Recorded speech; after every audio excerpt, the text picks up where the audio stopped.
Hey, Amelia here, bringing you a special BTN news break with the Prime Minister of Australia, Scott Morrison. He wanted to answer some of the BTN viewers' questions about COVID-19. So let's hand it straight over to the PM. G'day, girls and boys. My name's Scott Morrison. You might know me as ScoMo. I'm the Prime Minister, and I'm here in my office here in Canberra. Now, I've been getting a lot of messages from boys and girls right across the country. People asking a lot of questions about what this coronavirus is, or COVID-19 as they also call it, and what it means for you, and why is everybody doing everything differently at the moment, and how long is that going to go on for, and these are important questions. It is an anxious time for people, and I thought I'd take a bit of time to answer some of those questions for you now.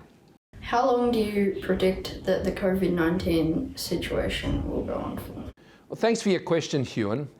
The truth is, and we've got to tell the truth openly at times like this, is no one really knows. What really matters is that we find what's called a vaccine, a cure for this virus.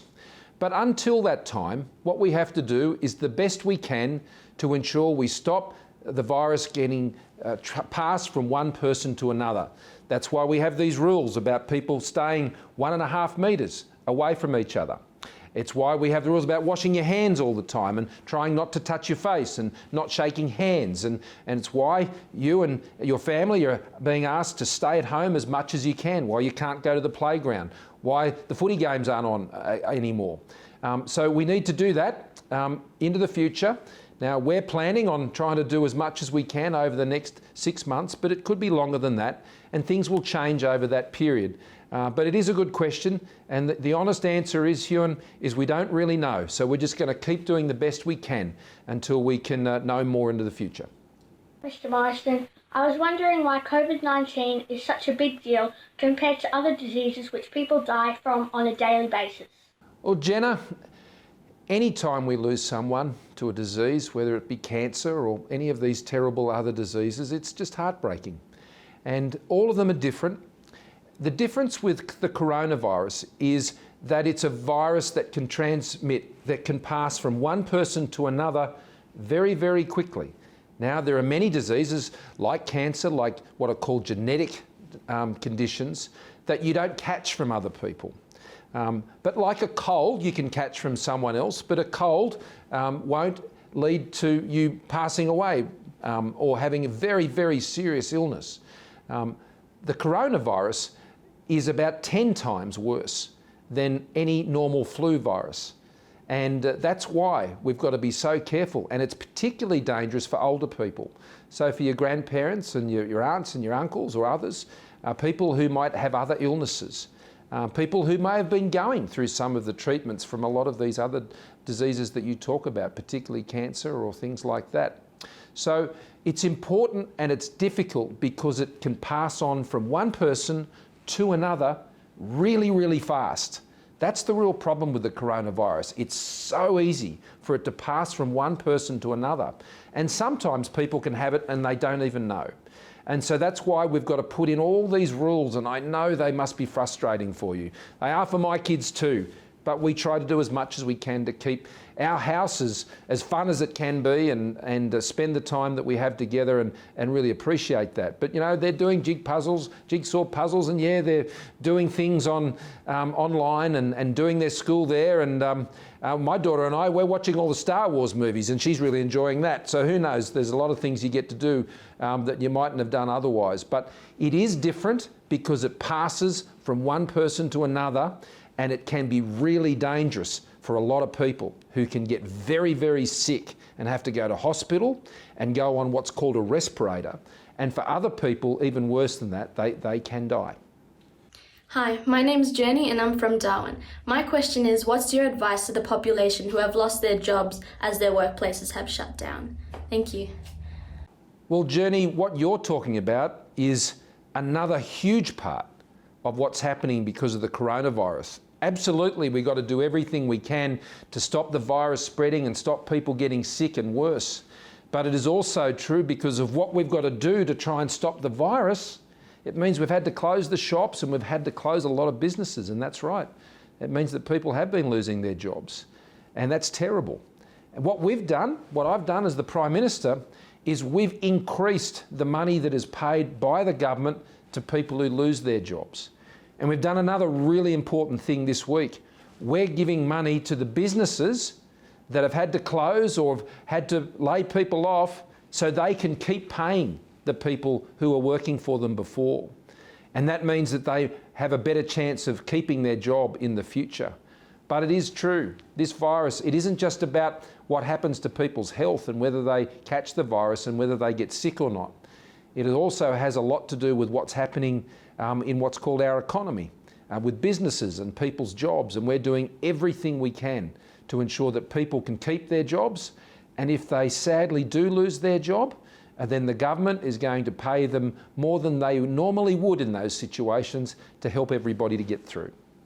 How long do you think it would take to find a cure for the coronavirus? Well, Aryan, I hope you're perhaps studying at school to one day it might be you who's doing the research and the science to find cures to things like this in the future. And right now, there are people just like you who, when they were at school, studied science so that one day they might be doing exactly what they're doing now, and we're counting on them. And not just here in Australia, but all around the world. They're trying to find a vaccine, a cure for this virus. And here in Australia, we've got some of the best scientists in the world, and they're doing research in Queensland and Victoria and New South Wales and all over the country. And they're working with scientists in other countries. I've been talking to a lot of presidents and prime ministers from other countries, whether in Korea or Japan or over in even the United Kingdom before Prime Minister Johnson got sick. And they're all working hard to try and find one as well. Now, normally, to try and find a cure, it can take around about 1.5 years.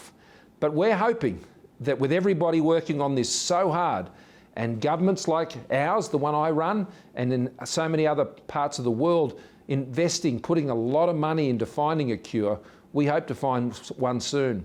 But it's going to be very hard, and it usually takes about 1.5 years.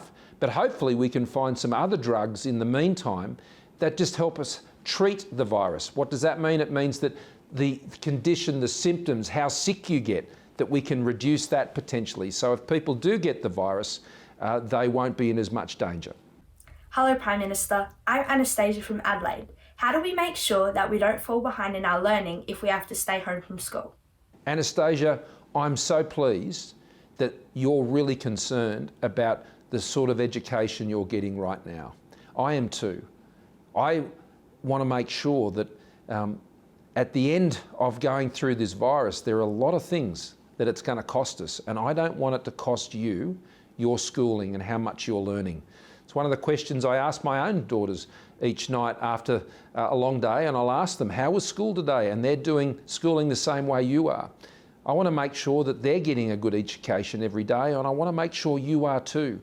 When I meet with all the other premiers of all the states and territories all around the country, we talk about this all the time, and we want to make sure that you're getting the best possible schooling. So the way you do it is to, be there for those lessons online, and to make sure you're doing the work, to ask the questions of the teachers when you're online.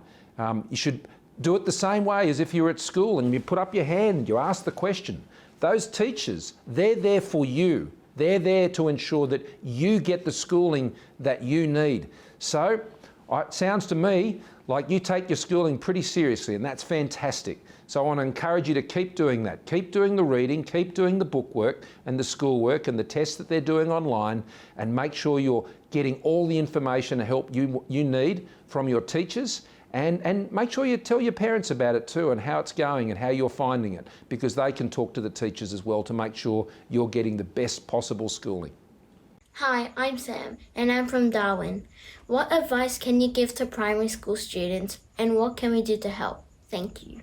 G'day Sam, good to hear from you. I hope things are not going too bad for you up there in Darwin. It's still an amazing place, and I love visiting Darwin.